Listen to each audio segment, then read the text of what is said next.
When we get to Chapter 7, we'll be dealing with integrals with higher power trig functions and a lot of trig integration.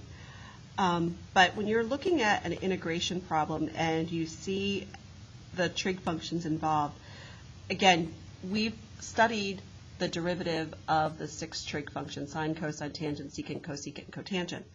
So the problem is none of those derivatives will be equal to cotangent squared theta. So this is where you may have to do some trig identity substitutions in order to rewrite your integral into some form where I can then find the antiderivative.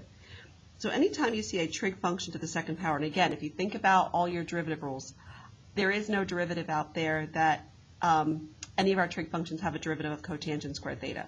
So what I want to do then is look at my Pythagorean identities and see, could I possibly do a Pythagorean identity substitution to rewrite my integral to then be able to find the antiderivative? Well, cotangent squared theta by your Pythagorean identity is equal to cosecant squared theta minus 1. So by my Pythagorean identity substitution, I can rewrite this integral as cosecant squared theta minus 1.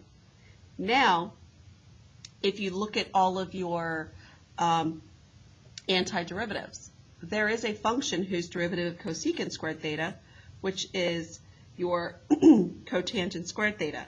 So the integral of cosecant squared theta is going to be negative cotangent squared theta minus your integral of minus 1 is a minus theta plus c.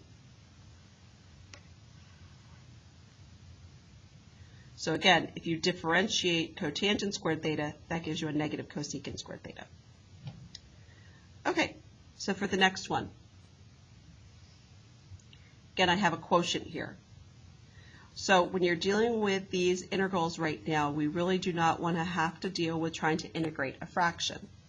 So what I'm going to do first of all is I'm going to take this cosine squared in the denominator, and I'm going to rewrite this as 2 smaller fractions, as sine theta over cosine theta times 1 over cosine theta. So now I can rewrite, eliminating my quotients, by rewriting sine over cosine into tangent of theta, 1 over cosine theta as secant of theta, d theta. Now hopefully we have a much easier antiderivative to find, because whose function's derivative is tangent theta, secant theta? That would be your secant theta plus c. And again, you can always check your answers. What's the derivative of secant? Secant theta, tan theta.